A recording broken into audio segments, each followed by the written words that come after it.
Ya, terima kasih Anda masih bergabung bersama kami dalam acara Sarasehan 100 Ekonomi Indonesia mengambil tema penguatan reformasi struktural fiskal dan belanja berkualitas di tengah pandemi. Setelah tadi di klaster pertama kita sudah membahas soal ketangguhan penerimaan negara, maka di klaster kedua ini kita akan mengambil tema peningkatan efisiensi belanja negara dengan pembicara adalah yang pertama, Staf Ahli Menteri Dalam Negeri Republik Indonesia bidang ekonomi dan pembangunan, Bapak Hamdani. Ekonom senior Indef, Bapak Ahmad Erani Yustika. Ekonom Bank Tabungan Negara, Bapak Winang Budoyo. Staf Ahli Menko Perekonomian Republik Indonesia, Bapak Raden Priyo Pambudi. Dan Akademisi Universitas Pajajaran, Bapak Arif Ansyori Yusuf. Kita sambut bersama para pembicara di klaster kedua.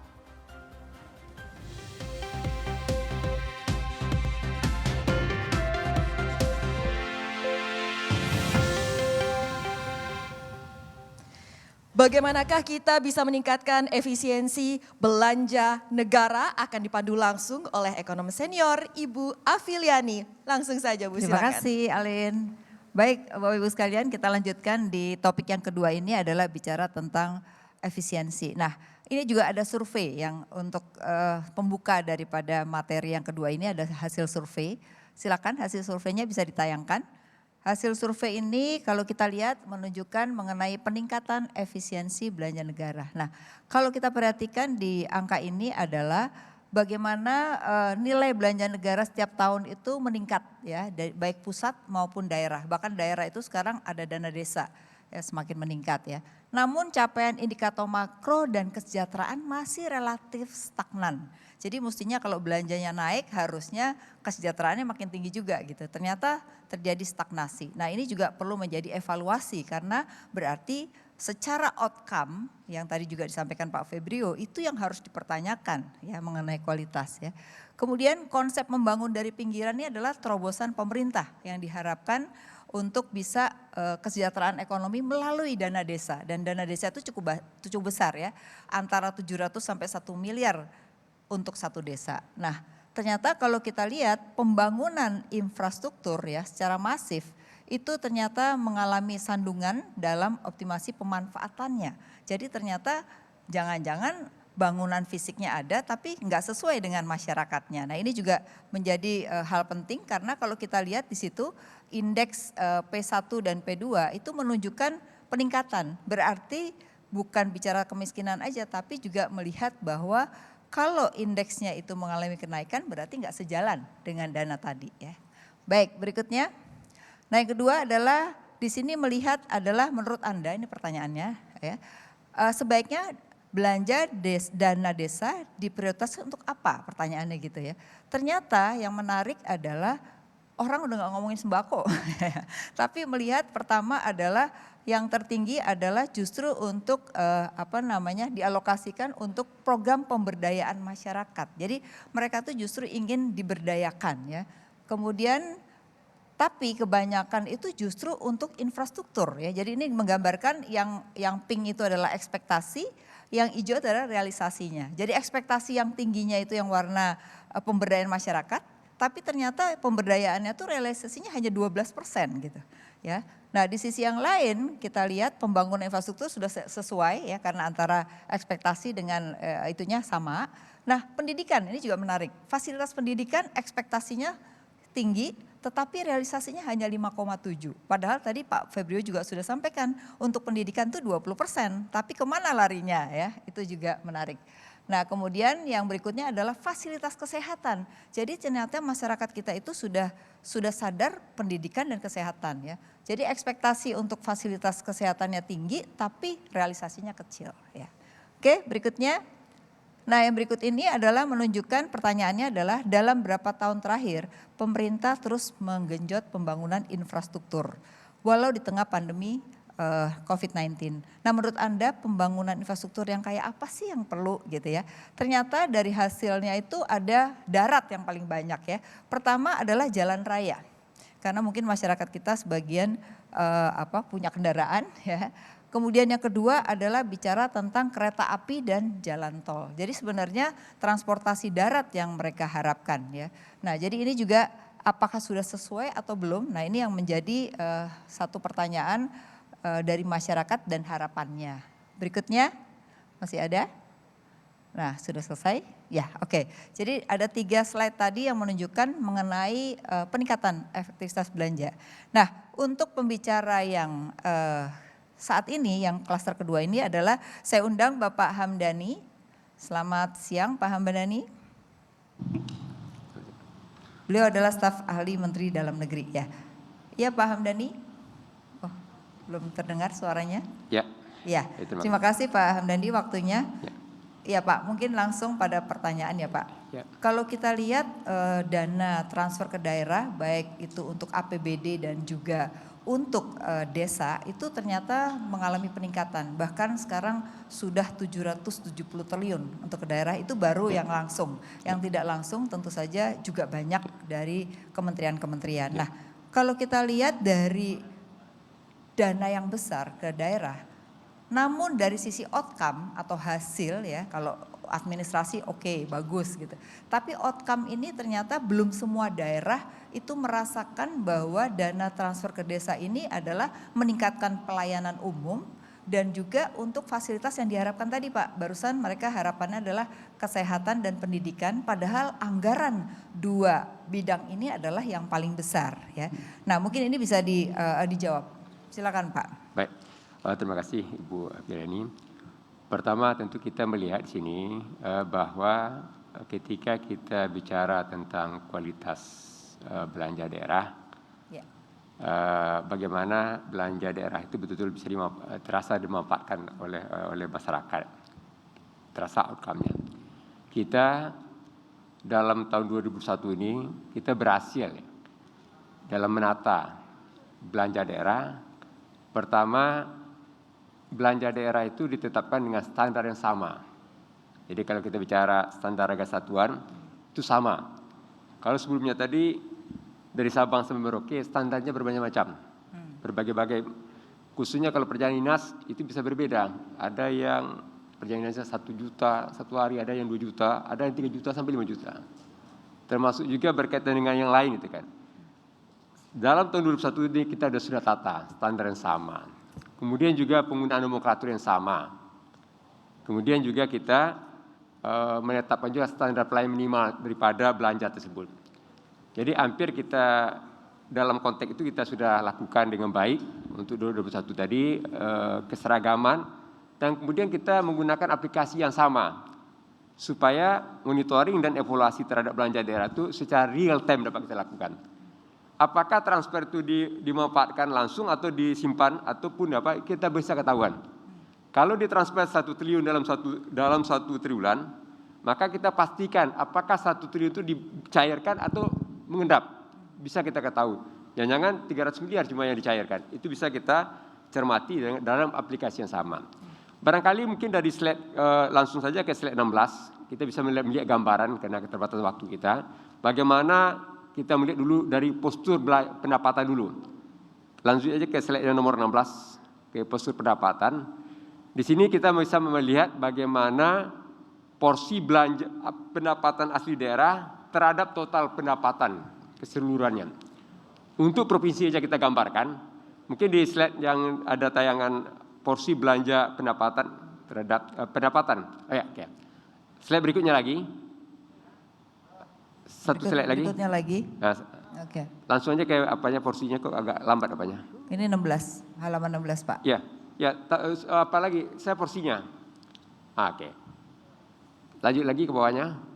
Nah, inilah gambarannya. Jadi kalau dilihat dari sini, bagaimana porsi pendapatan asli daerah terhadap total pendapatan keseluruhannya. Jadi kita bisa menentukan sejauh mana suatu daerah itu otonom dalam sumber pendanaannya, sejauh mana yang tidak otonom dia. Derajat ketergantungnya sejauh mana itu gambaran provinsi semuanya, kaitan provinsi di 34. Akan lebih parah lagi manakala kita masuk kabupaten kota. Kalau untuk kabupaten kota itu rata-rata berada secara agregatnya kita memiliki 508 kabupaten kota. Jadi 93 kota, 415 kabupaten. Itu rata-rata berada di kisaran 15%. Artinya kalau punya 1 triliun pendapatannya, maka hanya sumbangan PAD-nya 150 miliar. Sedangkan 850 miliar itu sumbangan daripada dana transfer.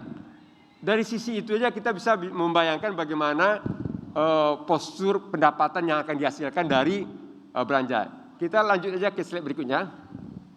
Lanjut aja slide-nya. Lanjut.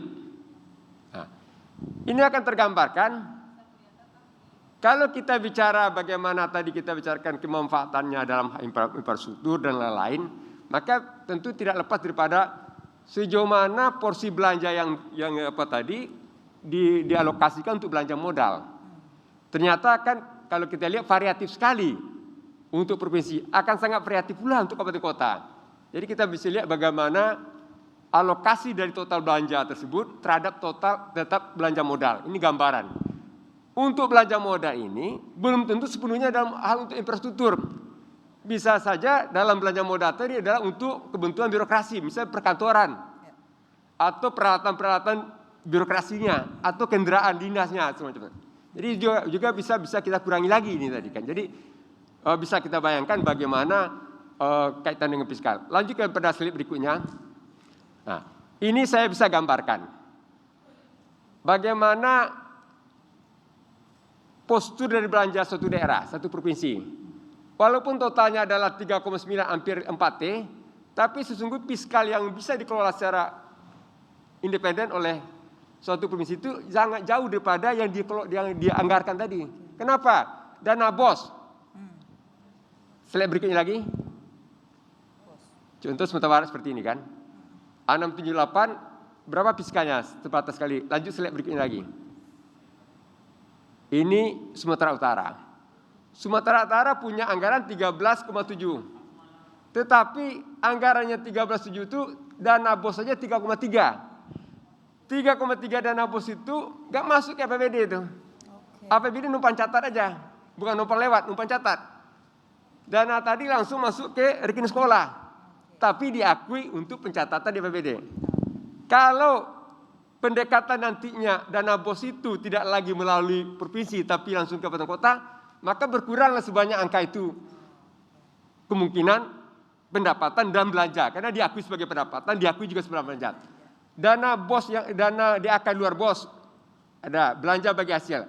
Belanja bagi hasil itu adalah sesuai dengan amanah Undang-Undang 28/2009 itu kewajiban provinsi untuk mentransfernya.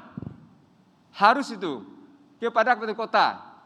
Jadi persentasenya sudah ditentukan. Kemudian belanja pegawai 3,6 tadi, 3,6. Bayangkan saja belanja pegawai 3663. Kalau kita bandingkan dengan DAU, maka DAU yang dialokasikan tidak cukup untuk menampung belanja pegawai. Oke, mungkin saya sampai sini dulu Pak. Dari data-data ini, kalau hal ini ditunjukkan, sebenarnya kalau kita lihat Pak, tiap daerah itu kan punya keunggulan ekonomi yang beda-beda sebenarnya. Ada pertanian, ada kelautan ya, terus ada jasa gitu. Tapi kalau kita melihat keseragaman, berarti bisa jadi nggak sesuai dong antara belanja yang dibutuhkan untuk satu daerah kelautan dengan pertanian Pak. Nah ini apa? Melihat hal ini apakah kita perlu melakukan reformasi dalam harusnya kebijakan itu satu nggak untuk semua, tapi bagaimana disesuaikan dengan kondisi ekonomi atau potensi ekonomi yang ada di sana. Apa komentarnya Pak Hamdani? Saya katakan belanja ini kan sebetulnya kan kalau dia fleksibel itu berada di fiskalnya, di ruang fiskal tadi. Berapa sisa fiskalnya? Apakah dia masih lebar sisa fiskalnya atau sempit? Ketika dia sempit, maka tentunya terbatas sekali dia untuk bagaimana dia melaksanakan keunggulan-keunggulan yang tadi. Tadi kita gambarkan pada slide tadi, contohnya Sumatera Utara. Dari mana tadi? Bisa tampilin lagi. Ini kelihatan yang tadi, udah lari lagi ke atas. Nah, ini kan urusan. Jadi dia setelah anggaran-anggaran tadi yang kita klaster tadi, maka pilihannya adalah keunggulannya di mana? Keunggulan itu juga tidak lepas daripada urusan yang dimilikinya. Apakah dia lebih condong akan mengembangkan dalam perikanan dan kelautan? Apakah dia dalam pertanian dan lain? Maka di sini alokasi anggaran. Karena nantinya anggaran tadi akan di samping pemenuhan utamanya adalah yang mengikat dan wajib, yang beratnya tadi daerah tadi, beban mengikat dan wajibnya berat besar sekali. Sehingga ketika untuk program-program unggulan yang diinginkan tadi, sangat terbatas sekali ruang fiskalnya. Kita bisa membayangkan tadi, yang saya gambarkan tadi sisa fiskal, belum lagi nanti operasional kantornya sendiri. Nah itu dia Pak, Operasional artinya kantor yang cukup biaya birokrasi kita kan masih sangat tinggi sekali Pak, kalau dilihat dari total tadi ya, biaya operasional dan gaji pegawai gitu. Bahkan anggaran untuk rakyat jauh lebih kecil Pak. Nah ini apakah bisa direformasi Pak untuk biaya birokrasi atau seperti apa nih ke depan? Jadi inilah menjadi apa kita, bagaimana kita sekarang mencoba kaitan dengan penataan. Jadi kita penataan, kita telah berhasil menata standar harga satuan.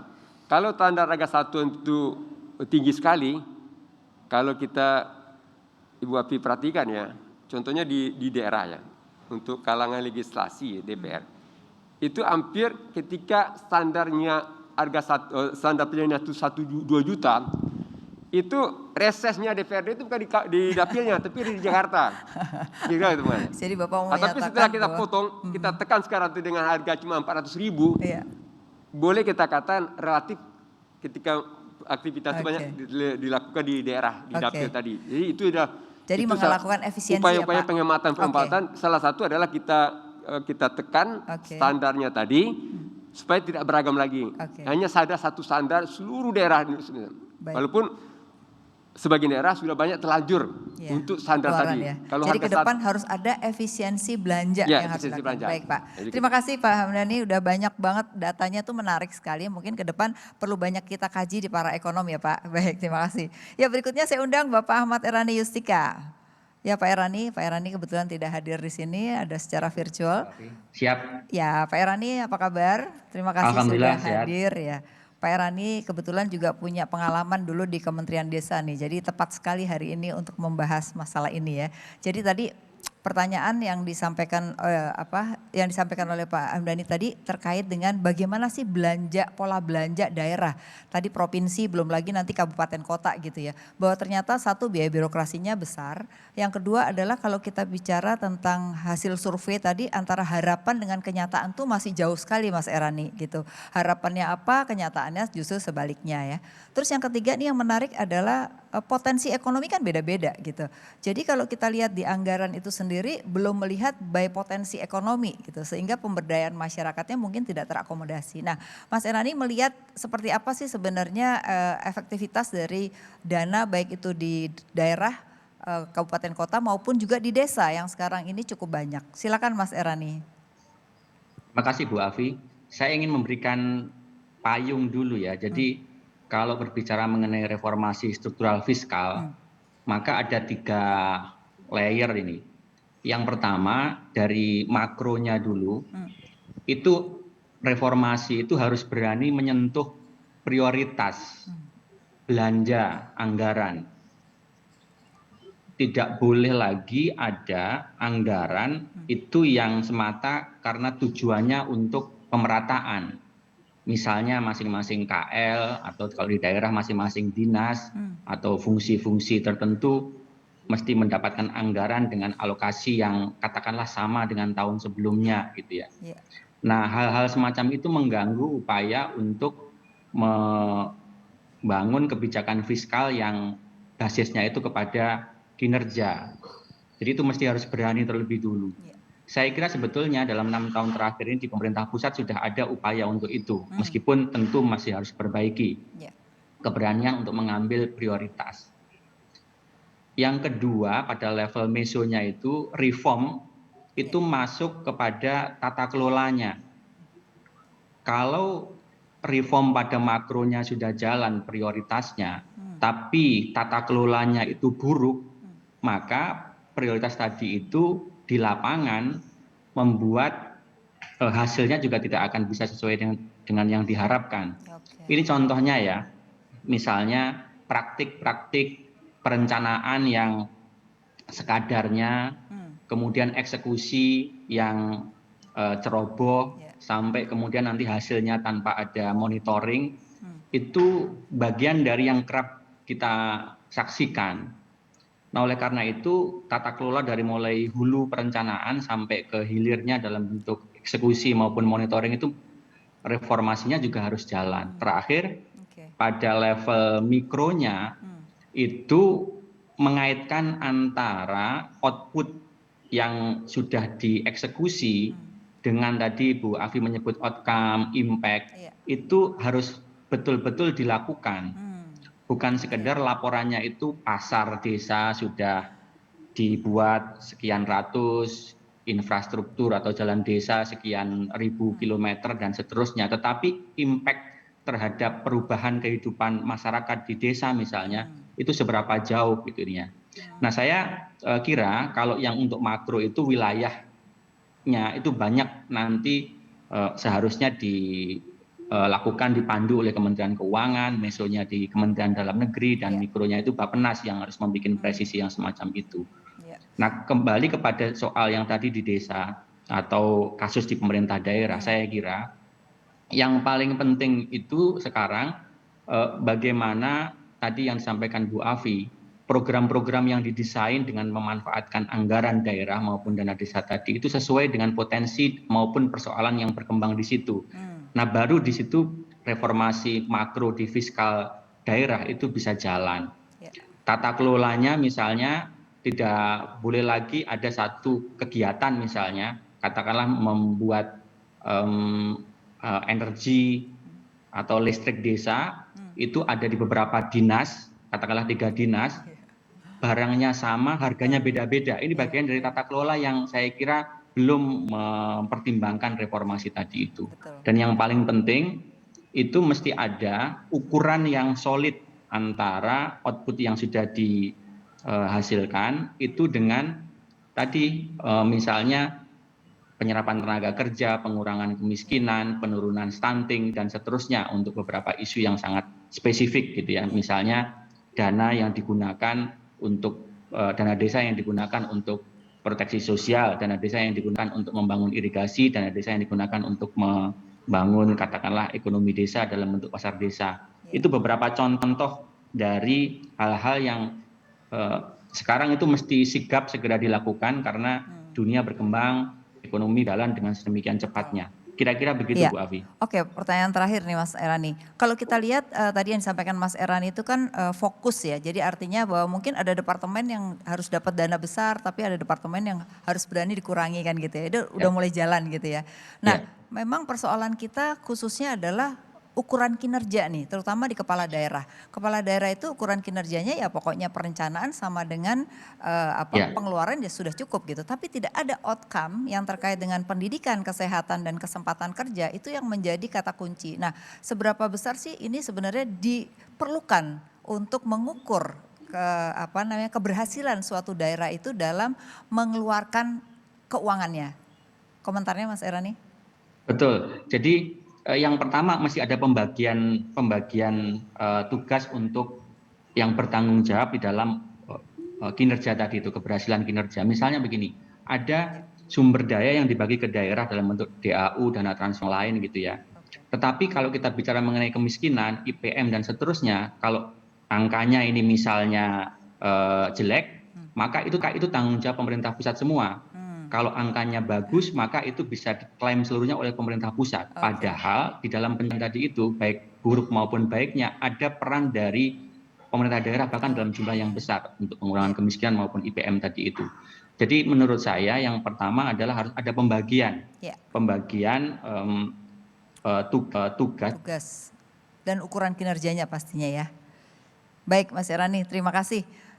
Berikutnya, baik terima kasih.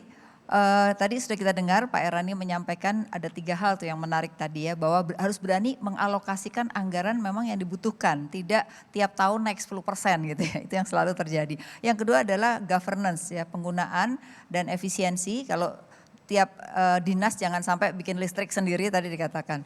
Oke, berikutnya Pak Raden Edi Priopambudi, staf ahli Menko Perekonomian, ada di online atau di offline.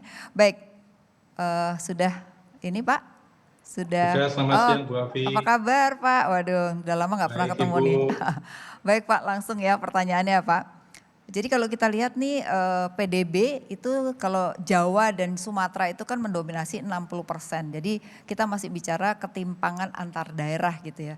Tapi seringkali antara ketimpangan antar daerah ini kalau diberikan dana yang besar untuk pembangunan infrastruktur ya dan ekonomi, ternyata tidak semuanya juga bisa menghasilkan ekonomi gitu. Jadi sering kontradiktif antara ingin bangun besar-besaran infrastruktur di sana tapi sebenarnya multiplier efek ekonominya nggak ada. Sehingga akhirnya investasi selalu ada di Jawa, ada di Sumatera gitu. Nah, bagaimana nih Pak melihat ketimpangan ini dan ke depan ini gimana supaya kita nggak bicara pemerataan katanya nggak bagus, tapi harus bicara tentang masing-masing itu sesuai dengan kebutuhannya. Silakan Pak Raden. Baik, makasih Bu Afi, Bapak Ibu yang saya hormati. Terima kasih atas kesempatan untuk bisa urun rembuk. Sebelum menjawab tentu kembali kepada latar belakang kalau kita lihat dari anggaran tadi ya. Betul. Bahwa kita itu pernah mengubah susunan anggaran itu dari sektor menjadi fungsi. Ya, kalau dulu ada 20 sektor, 50 subsektor, kemudian sekarang menjadi 11 fungsi dan kalau nggak salah ada 79 subfungsi. Nah, sementara yang melaksanakan anggaran sendiri tetap sektor. Kementerian, lembaga dilakukan secara sektoral. Nah, di sini kalau kita lihat, misalnya fungsi ekonomi. Fungsi ekonomi itu bukan yang dominan. Kalau yang dominan itu fungsi pelayanan lainnya malah. Nah, seperti inilah yang kemudian kalau kita lihat, akan sangat sulit kalau tiba-tiba dilakukan penyesuaian. Karena apa? Dulu belanja pembangunan itu dipisah dengan belanja pengeluaran rutin. Kalau sekarang kan nyambung. Jadi kalau ambil contoh misalnya, frame-nya meningkatkan produktivitas. Tapi nanti kegiatannya bisa aja bisa menjadi perjalanan, atau mungkin kendaraan, atau mungkin bisa menjadi rapat-rapat. Sehingga akhirnya kan tidak sesuai dengan apa yang diekspektasikan tadi. Dan yang juga kita lihat sekarang, idealnya di dalam belanja itu yang diukur kan sebenarnya angka penggandanya. Betul. Tapi kalau kita menanti itu, pada saat sekarang kita membelanjakan tahun ini, itu harus menyusun perencanaan tahun depan. Dan yang tahun lalu itu masih belum selesai diaudit oleh auditor negara, sehingga belum bisa dilihat apakah efeknya itu positif atau tidak. Dan tadi sudah dijelaskan oleh Pak Airani, akhirnya paradigmanya setiap tahun akan dinaikkan. Yang penting serapannya tercapai. Jadi sasarannya itu lebih pada penyerapan. Betul. Nah, dengan melihat kemudian kapasitas yang berbeda-beda, kemudian fokusnya juga menjadi sangat tersebar di mana-mana, itu akan sulit betul untuk menguji ya efektivitas, sehingga akhirnya dipilih mana yang lebih cepat bisa dijalankan akan dijalankan. Jadi seolah-olah akhirnya dipilih yang lebih populis dulu daripada yang tidak Jadi nggak populis. berkesinambungan ya Pak? Jadi tidak berkesinambungan kalau gitu. Ya. Ini berbahaya dong Pak bagi ekonomi jangka panjang kalau pembangunan tidak berkesinambungan. Ya bisa jadi seperti itu. Makanya tuntutannya kalau kita mau melakukan reformasi, apalagi sekarang kan sudah di era digitalisasi ya. Perlu ada suatu sistem yang lebih transparan, agile, dan dia cepat. Sehingga ketika terjadi sesuatu seperti ini ya tadi, bisa masalah berubah. adjustment antara pro ke counter cyclical. Nah itu bisa langsung bisa cepat dilakukan. Oke, jadi itu belum ya Pak, baru dalam perencanaan ya untuk merubah dengan cepat. Karena saya melihat juga sama, dana PEN tahun lalu itu ternyata kenapa tidak habis. Karena ada persoalan masalah data, ada persoalan masalah administrasi yang membuat tidak mudah untuk merubah-rubah anggaran Pak gitu. Setuju nggak Pak? Ya kita kan semua sekarang belajar dari pandemi ini untuk melihat kesalahan-kesalahan itu ada di mana gitu kan. Ya jadi kita ambillah hikmah dari pandemi itu untuk memperbaiki di mana sih sebenarnya kenapa kita tidak menjadi lebih agile untuk membuat kecepatan adjustment. Nah itu yang harus kita akui untuk bisa kita perbaiki sekarang. Kalau memang kita mau mengarah ke yang lebih baik. Baik, terima kasih Pak Raden, waktunya sangat terbatas. Nanti kita akan diskusi lagi di lain waktu. Terima kasih. Ya, berikutnya saya undang Pak Winang. Pak Winang adalah ekonom dari Bank BTN. Jadi kalau BTN pasti kita ngomongin apa dong? Ngomongin perumahan ya. Jadi ternyata masyarakat kita itu kan butuh sandang, pangan, papan gitu ya. Nah papan itu sekarang sudah mulai diperhatikan oleh pemerintah, di mana untuk rumah bersubsidi itu sudah mulai dipikirkan mulai dari pemberian likuiditas terhadap rumah bersubsidi, terutama adalah yang membangun yaitu para pengembang. tapi para pengembang tuh nggak tertarik, makanya terjadi backlog antara kebutuhan masyarakat dengan penyediaan gitu ya. Jadi pertanyaannya adalah pengembang ini kenapa sih kok nggak mau, jangan-jangan karena nggak ada insentif jadi nggak tertarik gitu. Itu pertanyaan pertama. Yang kedua pertanyaannya adalah yang sekarang banyak belum punya rumah itu adalah orang yang sektor informal yang nggak punya gaji tetap, tapi yang boleh pinjem di bank atau yang bisa mengambil rumah itu adalah yang punya gaji tetap gitu. Nah, dua itu aja pertanyaannya. Baik, makasih Bu Afi. Jadi kalau kita bicara rumah sepertinya ada hikmah dari pandemi ini.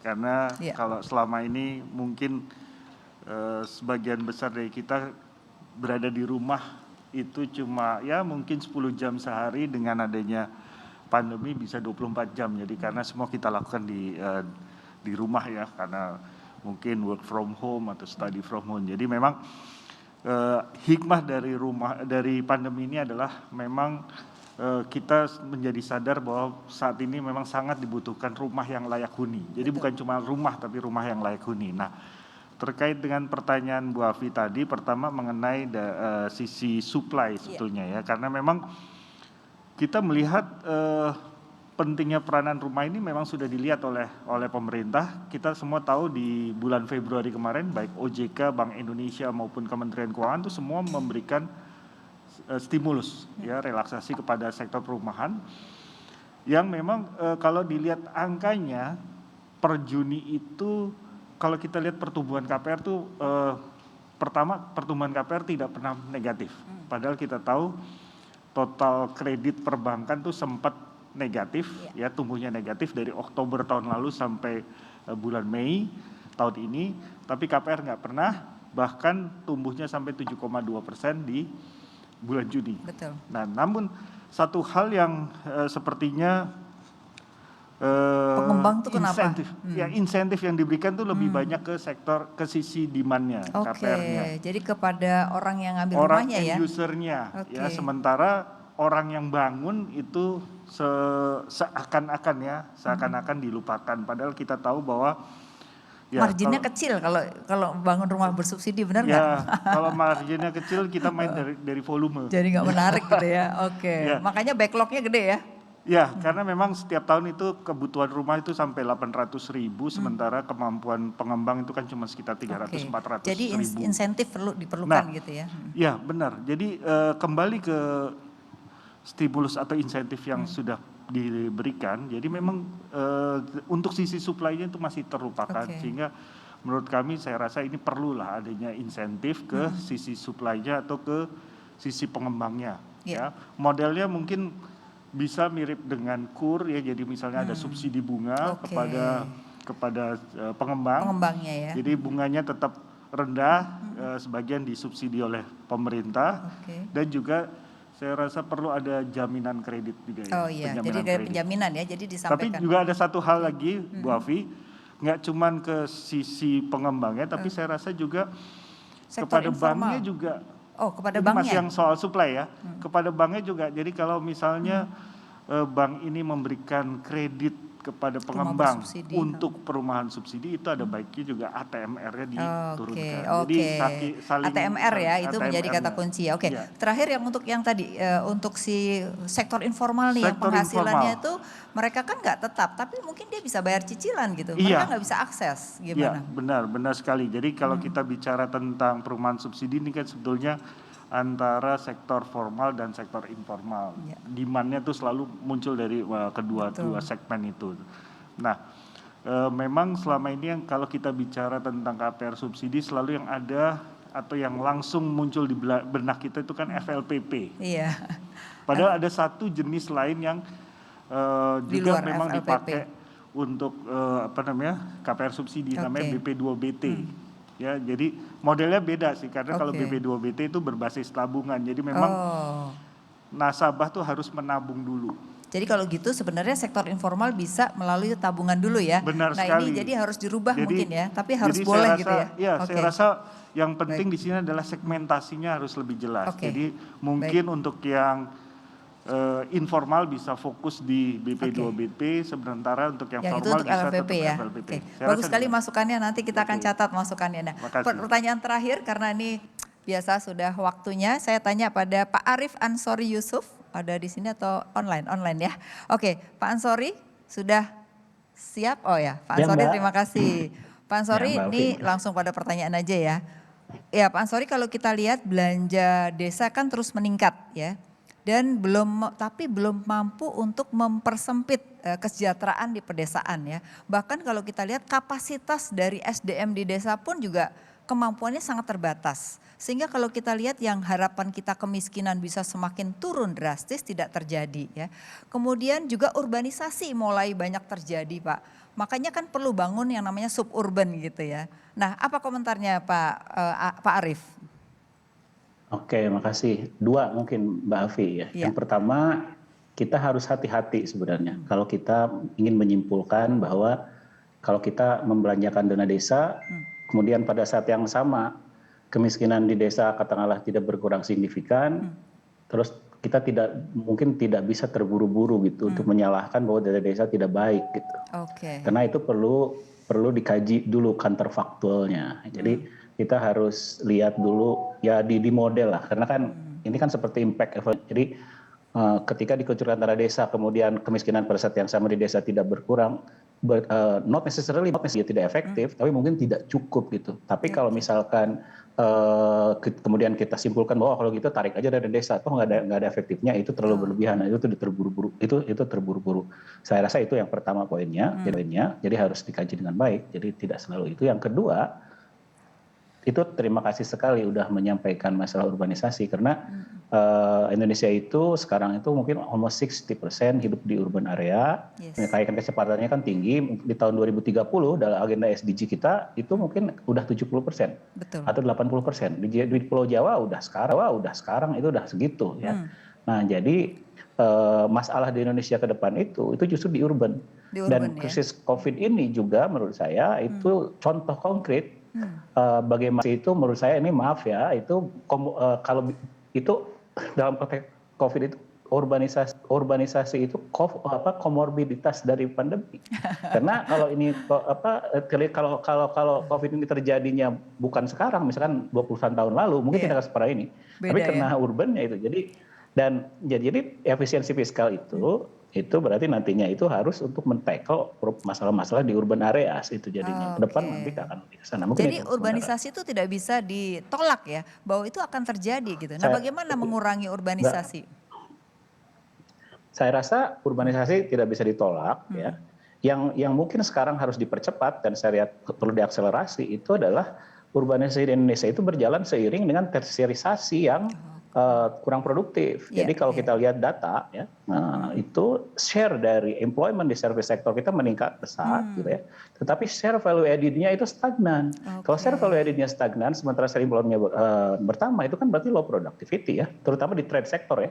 Di mana orang-orang yang miskin ada di situ gitu loh. Nah, jadi artinya ya jelas di urban itu berarti orang-orangnya yang seperti itu informal. Nah, berarti tugas negara melalui kemampuan fiskalnya itu adalah untuk memastikan bahwa mereka itu disupport sistemnya, misalkan transportasi publiknya, water and sanitation-nya gitu ya. Nah, saya rasa ini yang mungkin perlu digenjot lagi gitu, Pak. Oke. Baik Pak Arief, terima kasih. Sedikit tetapi ternyata ada hal baru yang menurut saya perlu diperhatikan tadi. Jadi urbanisasi ini justru yang perlu diperhatikan, anggaran kesananya harus ya Pak ya. Ya, terima kasih Pak Arief. Ya, dana desa, tidak ada dana kelurahan. Betul, mungkin. Betul. Terima kasih Pak, nanti kita diskusi di lain waktu. Terima kasih. Alin, nggak terasa nih sudah selesai nih waktunya. Iya, padahal nggak aku terasa. Mau nanya lagi loh tadi itu. Pastinya banyak pertanyaan yang masih belum sempat kita tanyakan di sini ya. Aja pengen banyak nanya nggak bisa ya. Iya, tapi keterbatasan waktu juga nih Bu Afi. Kita akan lanjut nanti ke klaster ketiga yang tidak kalah menarik soal risiko dan kesinambungan fiskal. Kita bertemu lagi ya Bu Afi. Ya, Anda baru saja menyaksikan tadi dialog atau diskusi di klaster kedua masih dalam Sarasehan 100 Ekonom, penguatan reformasi struktural, fiskal dan belanja berkualitas di tengah pandemi. Kami akan kembali untuk Anda usai jeda. Kami akan jeda 30 menit dan kami masih akan kembali untuk Anda dalam acara Sarasehan 100 Ekonom Indonesia. Tetaplah bersama kami di CNBC Indonesia.